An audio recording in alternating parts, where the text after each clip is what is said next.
পরে খবরে আজ থেকে বিমানবন্দরের ভিতরে বাঁকড়া মসজিদে নামাজ বন্ধ। রানওয়ে থেকে মাত্র 165 মিটার দূরে মসজিদ। রানওয়ে সম্প্রসারণের জন্য মসজিদ সরানোর পরিকল্পনা। মসজিদ সরানোর প্রক্রিয়া শুরু, বন্ধ নামাজ। উন্নয়নের উড়ানে আর থাকছে না বাধা। রাজনৈতিক সদিচ্ছায় কেটেছে কয়েক দশকের জট। 28 মে এক্সক্লুসিভলি আমরাই এই খবর দেখিয়েছিলাম।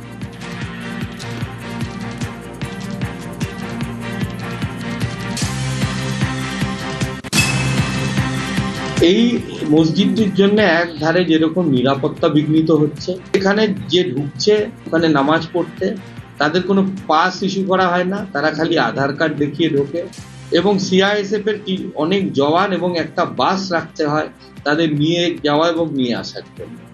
এই মসজিদটা থাকার জন্য এয়ারপোর্টে রানওয়ে সম্প্রসারণ হতে পারছে না এবং রানওয়ে সম্প্রসারণ হতে না পারার জন্য অনেক বড় বড় এয়ারলাইন্স এখানে কিন্তু আসতে পারছে। রাষ্ট্রের কাজে যে কোনো সম্পত্তি যদি সরানো যায় তাহলে মসজিদে সরানো যাবে। আমরা বারবার বলেছি যে মসজিদের জন্য যা প্রয়োজনীয় ল্যান্ড লাগে সেটা আমরা উদ্যোগী হয়ে করে দেব এবং বানানোতেও সহযোগিতা করব। কিন্তু সিদ্দিকুল্লাহ সাহেব এবং তার দলবল এটা নিয়ে নোংরা রাজনীতি খেলায় নেমেছে। কয়েক দশকের জট কাটছে। উন্নয়নের উড়ানের পথে আর কোনো বাধা নেই। 28 মে এক্সক্লুসিভলি খবর আমরা দেখিয়েছিলাম। 2রা জুলাই আরো একটা এক্সক্লুসিভ খবর। কলকাতা বিমানবন্দরে সেকেন্ডারি রানওয়েতে কাজ শুরু হওয়ার খবর আমরাই প্রথম দেখাই আপনাদের। একের পর এক এক্সক্লুসিভ ছবি যা দেখলে স্পষ্ট হয়ে যায় সেকেন্ডারি রানওয়েতে কাজ কিভাবে এগোচ্ছে।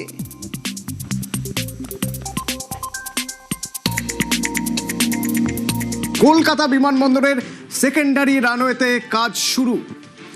দেখুন একের পর এক এক্সক্লুসিভ ছবি যা দেখলে স্পষ্ট হয়ে যাবে সেকেন্ড রানওয়েতে কাজ কিভাবে এগোচ্ছে। দেখুন রানওয়েতে নির্মাণ সামগ্রী, রানওয়েতে কাজের জন্য আর্থ মুভার। কলকাতা বিমানবন্দরে সেকেন্ডারি রানওয়েতে নির্মাণ সামগ্রী আছে, আর্থ মুভার আছে। আবার দেখুন মাটি স্তূপ, মাটি খোঁড়া হয়েছে, মাটি খুঁড়ে তোলা হয়েছে, মাটি স্তূপ। আর ওপাশে দেখুন দূরে রাখা রয়েছে আর্থ মুভার, নির্মাণ সামগ্রী, সেগুলো রাখা রয়েছে। অর্থাৎ মাটি খোঁড়া হচ্ছে, কাজ হচ্ছে, যা থেকে স্পষ্ট এখানে একটা কনস্ট্রাকশনের কাজ চলছে। এখানে নির্মাণের কাজ তো চলছে। আর্থ মুভার, রানওয়েতে নির্মাণ সামগ্রী। কেন? তার কারণ এখানে কাজ চলছে। পরের ছবি দেখুন, প্রথম রানওয়ে দিয়ে পরের ছবি, প্রথম রানওয়ে দিয়ে যখন ফ্লাইট টেক অফ করছে সেই সময় দেখা যাচ্ছে দেখুন সেকেন্ডারি রানওয়ের পাশে এই যে মসজিদ, মসজিদের ঠিক পাশে এইখানে দেখুন এই রানওয়ে বাড়ানোর কাজ চলছে। এইখানে একটু আরেকটু বাদিকটা দেখুন, ওইখানে মাটি স্তূপ পড়ে রয়েছে, কিছু মাটি স্তূপ পড়ে রয়েছে। মানে কাজ এত দূর হয়ে এসেছে, একদম মসজিদের কাজ পর্যন্ত কাজ চলছে, এত দূর পর্যন্ত কাজ হয়ে এসেছে, মাটি খোঁড়া হয়েছে। গ্রাফিক্যালি দেখুন, এই হলো সেকেন্ড রানওয়ে, এই হলো বাঁকড়া মসজিদ। বিমানবন্দরের বাউন্ডারি থেকে 150 মিটার দূরত্ব। এইখানে দেখুন এই সেকেন্ড রানওয়ের পাশে, ওপাশে প্রাইমারি রানওয়ে দূরে যেটা দেখছেন, আর এই সেকেন্ডারি রানওয়ে থেকে ঠিক সামনে আরেকটু প্লে করলে আমরা বুঝবো এই বাঁকড়া মসজিদ থেকে দূরত্ব 165 মিটারের। মানে সেকেন্ড রানওয়ে যেখানে শেষ হচ্ছে সেখান থেকে বাঁকড়া মসজিদের দূরত্ব 165 মিটারের। কিন্তু নিয়ম কি বলছে? নিয়ম বলছে যে রানওয়ে শেষ হওয়ার পরের 240 মিটার পর্যন্ত কোনো রকম কোনো কনস্ট্রাকশন থাকতে পারবে না। অথচ এখানে এই সেকেন্ড রানওয়ে যেখানে শেষ হয়েছে তার ঠিক 165 মিটার পরেই বাঁকড়া মসজিদ। এই সেকেন্ড রানওয়েতে কাজ হচ্ছে। দেখুন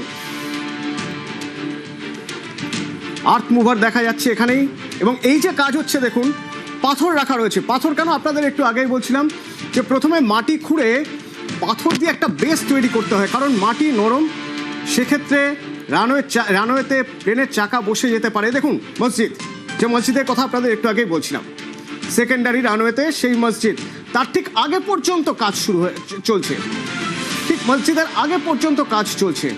অর্থাৎ প্রাথমিক কাজ শুরু হয়ে গেছে। রানওয়ের প্রাথমিক কাজ শুরু হয়ে গেছে। পাথরও রাখা রয়েছে পাশেই, পাথরও পাশেই রাখা রয়েছে, কারণ মাটি খোঁড়ার পরেই তো সেখানে পাথরের বেস, একটা পাথরের বেড তৈরি করা হবে।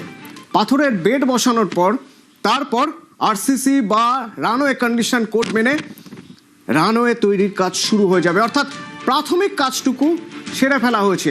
কোন জায়গায় কাজ হচ্ছে গ্রাফিক্যালি আপনাদের আবার সেই ছবিটা দেখাই, গ্রাফিক্যালি দেখাই কোন জায়গায় মসজিদ, কোন জায়গায় রয়েছে রানওয়ে। এই দেখুন, যেখানে রানওয়ে, সেকেন্ডারি রানওয়ে যেখানে শেষ হচ্ছে তার 165 মিটারের মধ্যে বাঁকড়া মসজিদ। আর ওই মাঝখানে যে জায়গাটা আমরা অ্যারো দিয়ে 165 মিটার দেখাচ্ছি সেখানে কাজ চলছে, সেখানে মাটি খোঁড়া হচ্ছে, সেখানে পাথর রাখা হয়েছে, কিছু পাশে কিছু পাথর রাখা হয়েছে। ওই যে বললাম মাটি খোঁড়ার পর একটা পাথরের বেড তৈরি করতে হয়, তার জন্য পাথর রাখা রয়েছে। এবং রয়েছে আর্থ মুভার, যা দিয়ে মাটি খোঁড়া হয়, কনস্ট্রাকশনের কাজ করা হয় যা দিয়ে, সেই সব নির্মাণ সামগ্রী সেই সব রয়ে গিয়েছে ওখানে। এই মসজিদটি যদি এখানে না থাকে, অর্থাৎ যদি এটা সরানো হয়, তাহলে কি হবে দেখুন গ্রাফিক্যালি। প্রাইমারি রানওয়ের পাশে সেকেন্ডারি রানওয়ে, যেটা প্রাইমারি রানওয়ের মতোই লম্বা, মাঝখানে মসজিদ নেই। এই মসজিদটি সরানোর কথা আমরা আগেই জানিয়েছিলাম আপনাদের, সেই এক্সক্লুসিভ নিউজের কথা বলছিলাম আপনাদের। কেন সরাতে হবে এই মসজিদ? কারণ নিয়ম অনুযায়ী রানওয়ে থেকে সোজাসুজি অন্তত 240 মিটার দূরত্ব ফাঁকা রাখতে হয়, কোনো স্ট্রাকচার রাখা যায় না সেখানে। কিন্তু সেকেন্ডারি রানওয়ে থেকে বাঁকড়া মসজিদের দূরত্ব 165 মিটার। মসজিদ সরানোর অনুমতি পেলেই রানওয়ের কাজ কমপ্লিট হয়ে যাবে, যে কাজ এখন চলছে। দেখুন মসজিদের ঠিক কাছ পর্যন্ত, ঠিক কাছেই সেখানে রানওয়ে বাড়ানোর কাজ চলছে, সেখানে মাটির স্তূপ রাখা রয়েছে। এক্সক্লুসিভ ফুটেজ, কাজ শুরু হয়ে গেছে, উন্নয়নের উড়ানের লক্ষ্যে কাজ শুরু হয়ে গেছে। কয়েক দশকের জট কেটেছে রাজনৈতিক সদিচ্ছায়। সেকেন্ড রানওয়ে আরো লম্বা করার কাজ শুরু হয়ে গেছে। মসজিদটি সরলে বা সরানোর অনুমতি পেলে তারপরেই কাজ কমপ্লিট হয়ে যাবে। আর মসজিদটি সরলে প্রকৃত অর্থেই আন্তর্জাতিক হবে কলকাতা বিমানবন্দর।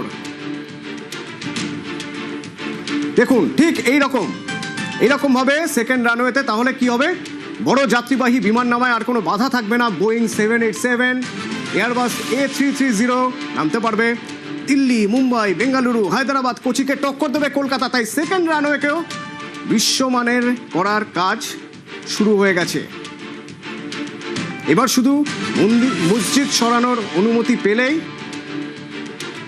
পুরো দমে চলবে কাজ, তৈরি হয়ে যাবে রানওয়ে। যে কাজ আমরা দেখছি, এই কাজ কিসের কাজ, কি কাজ হচ্ছে এখানে? আবির আছে আমার সঙ্গে ফোনে। আবির, এবং বিগত কয়েকদিন ধরে তুমি জানো যে বিমানবন্দরের সেকেন্ডারি রানওয়ে সম্প্রসারণের ব্যাপারে আলোচনা চলছে, এবং রানওয়ের কাছে থাকা এক ধর্মীয় স্থান সেটাকে সরানো নিয়েও শুরু হয়েছে আলোচনা। তো এই অবস্থার মধ্যে সেকেন্ডারি রানওয়েকে সম্পূর্ণভাবে আরো বেশি অপারেশনাল করতে চাইছে কর্তৃপক্ষ। ফলে বিমানবন্দরের দ্বিতীয় রানওয়েটি আরো ভালোভাবে ব্যবহারের লক্ষ্যে সেটার এক প্রান্তের উপরের যে আবরণ সেটা সম্পূর্ণ তুলে ফেলে নতুন করে তৈরি করা হচ্ছে। এর ফলে রানওয়ের যে ঘর্ষণের মাত্রা ঠিক থাকবে এবং সমস্ত রকম আবহাওয়াতেই রানওয়ে ব্যবহার করা যাবে। মেরামতি কিংবা অন্য কোনো কারণে যদি মূল রানওয়ে বন্ধ থাকে, তাহলে প্রতিকূল আবহাওয়ার মধ্যেও এই সেকেন্ডারি রানওয়ে ব্যবহারের ক্ষেত্রে কোনো ধরনের অসুবিধাই তৈরি হবে না। এবং তুমি জানো যে গত কয়েকদিনে বিমানবন্দরে যাত্রী সংখ্যা অনেক বেড়েছে, এবং ডাবল ইঞ্জিন সরকারে বলা হচ্ছে যে আরো অনেক ফ্লাইট যারা রয়েছে সেগুলোর সংখ্যা বৃদ্ধি পেতে চলেছে। ফলে এর ফলে বিমানবন্দরের সুরক্ষা পরিকাঠামোকে যদি মজবুত করতে হয়, তাহলে এই রানওয়েগুলোর সম্প্রসারণ এবং একই সঙ্গে রানওয়েগুলিকে অল ওয়েদারের জন্য উপযুক্ত করে তুলতে হবে, এবং সেই কাজই ইতিমধ্যে শুরু হয়ে গিয়েছে। এরই মধ্যে যে আলোচনা চলছে, সেই আলোচনার পরিপ্রেক্ষিতে সেকেন্ডারি রানওয়ের কাছে থাকা ওই ধর্মীয় স্থান যদি সরে যায়, তাহলে এই রানওয়ে পুরোপুরিভাবে সম্প্রসারণের ক্ষেত্রে কোনো বাধাই থাকবে না। ফলে এক্ষেত্রে আগে থেকেই কাজ কলকাতা বিমানবন্দর কর্তৃপক্ষ এগিয়ে রাখতে চাইছে। কারণে দেখতে পাওয়া যাচ্ছে যে একাধিক যে আর্টবার তারা সেগুলোকে এখানে নিয়ে গিয়েছে। তারপরে হচ্ছে আমরা দেখতে পাচ্ছি যে প্রচুর পরিমাণে যে পাথর সেগুলো পৌঁছেছে, যাতে ওই রোড টপটাকে তৈরি করতে পারা যায়। ফলে সব মিলিয়ে অত্যন্ত দ্রুততার সাথে কলকাতা বিমানবন্দরের ভেতরে রানওয়ে সম্প্রসারণের যে কাজের যে গতি সেটা এসছে, সেটা ধরা পড়েছে আমাদের ক্যামেরায়। মানে কাজ এগিয়ে রাখছে বিমানবন্দর কর্তৃপক্ষ, অর্থাৎ মসজিদ সরানোর অনুমতি পেলেই কাজ সম্পূর্ণ করা যাবে। কতটা কাজ এগিয়ে রাখছে কতটা কাজ এগিয়ে রাখা হচ্ছে এখনো পর্যন্ত। দেখুন আপনাদের দেখাচ্ছিলাম, এই হলো সেই মসজিদ, সেকেন্ডারি রানওয়েতে মসজিদ।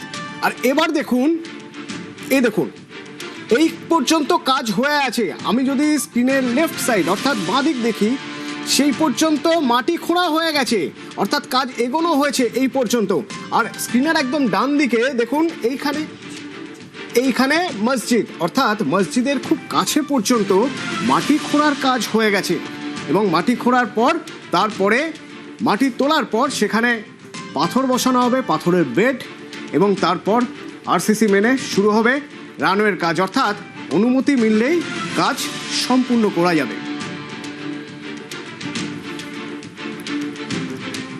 এই মসজিদ সরানোর অনুমতি পেলে কাজ কমপ্লিট হয়ে যাবে, আর মসজিদটি সরলে প্রকৃত অর্থে আন্তর্জাতিক হবে কলকাতা বিমানবন্দর।